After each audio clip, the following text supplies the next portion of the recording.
Pelatih tim nasional Indonesia Sintayong tengah terpojok, buntut 2 kekalahan beruntun di kualifikasi Piala Dunia 2026 Grup C, Zona Asia. Dalam kondisi tertekan, pria asal Korea Selatan itu mengingatkan fans tim nasional Indonesia untuk bersabar dan tidak berharap hasil instan. Kekesalan fans tim nasional Indonesia terhadap Sintayong mulai muncul saat Jai Itzes dan kawan-kawan dihajar tim nasional Cina dengan skor 2-1. Padahal pada laga ini PSSI memberikan target membawa pulang 3 poin. Ketidakpuasan terhadap kinerja Sintayong makin memuncak saat Indonesia dipermalukan tim nasional Jepang dengan skor telak 4-0. Di media sosial ramai tagar STY out.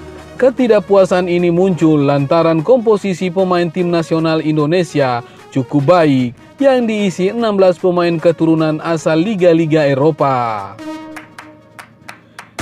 Di tengah derasnya kritikan terhadap kinerja Sintayong, mantan pelatih tim nasional Korea Selatan di Piala Dunia Rusia 2018 ini mengeluarkan pernyataan yang beraroma sindiran. Saya mohon fans sepak bola Indonesia untuk mendukung sepak bola step by step, kata Sintayong. Dia mengatakan kalau perubahan dalam sepak bola tidak bisa dilakukan secara instan. Sintayong menambahkan bahwa setiap kritik akan dijadikan bahan evaluasi untuk memperbaiki performa tim. Sintayong juga menekankan komitmennya terhadap pengembangan tim nasional Indonesia. Tim nasional Indonesia kini fokus mencari kemenangan pertama di putaran ketiga untuk menjaga peluang lolos ke putaran berikutnya. STY mengaku tersentuh dengan dukungan fans Indonesia yang terus memberikan semangat meski dalam situasi sulit. Fans sepak bola Indonesia luar biasa memberikan dukungan buat saya. Itu yang mendorong saya untuk percaya diri. Karena itu saya berterima kasih kepada fans sepak bola Indonesia.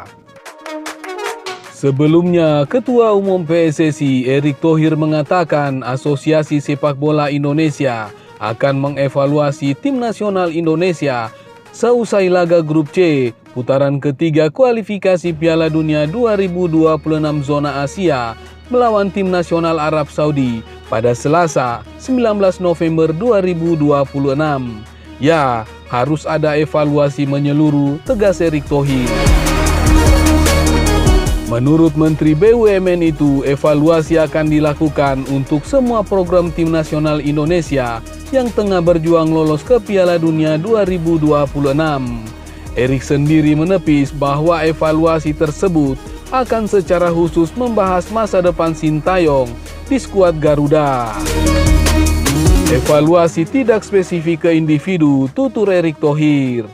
Erick menegaskan PSSI ingin tim nasional Indonesia mengumpulkan setidak-tidaknya 9 poin yang diperkirakan cukup untuk membuat Rizky Ridho dan kawan-kawan berada di peringkat keempat klasmen Grup C.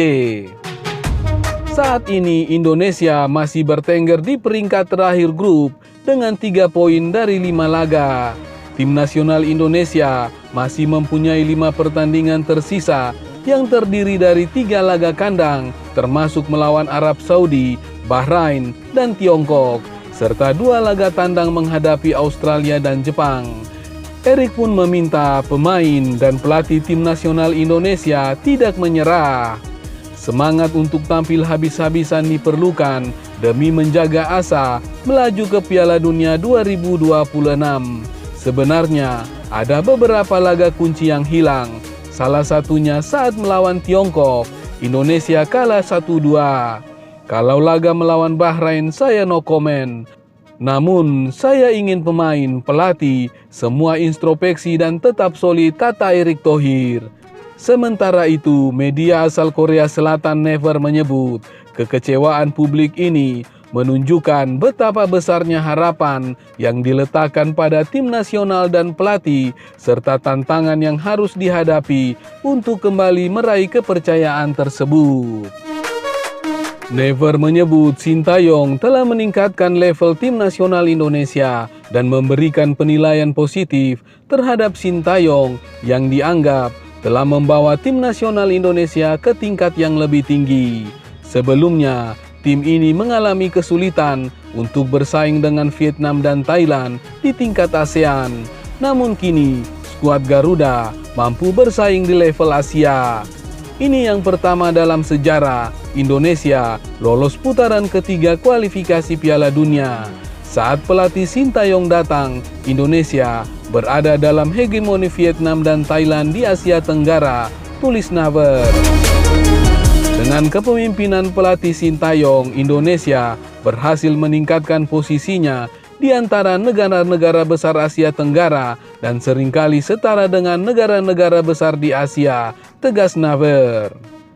Sementara itu, tim nasional Indonesia akan kembali menjamu tim tamu di lanjutan grup C, putaran ketiga.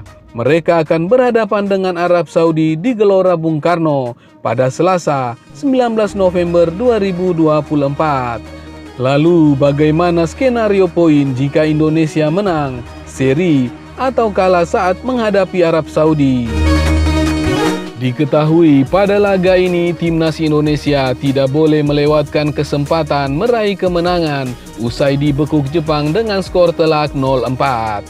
Skuad Garuda membutuhkan poin demi menjaga asa melaju ke putaran keempat kualifikasi Piala Dunia. Namun apa jadinya jika hanya meraih hasil imbang atau kalah? Dua skema ini tentu membuat skuad Garuda dalam posisi sulit karena dipastikan gagal mengamankan 3 poin di kandang sendiri. Selain itu, dari 5 laga yang sudah dijalani, tim besutan Sintayong baru mampu mengoleksi 3 hasil imbang dan 2 kekalahan. Lantas, bagaimana hitung-hitungan peluang tim nasional Indonesia jika imbang atau kalah melawan Arab Saudi di laga nanti? 1 poin bisa didapat tim nasional Indonesia jika mampu menahan imbang Arab Saudi.